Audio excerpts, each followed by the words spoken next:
El Aushi echadito en su jaula, él está durmiendo, mira, completamente tumbado, ¿lo veis?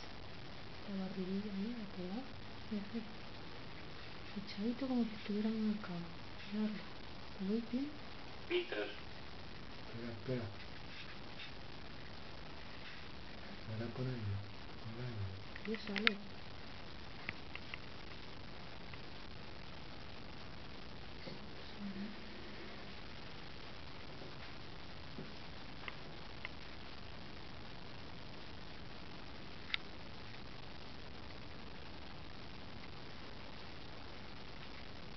Y ya su trono.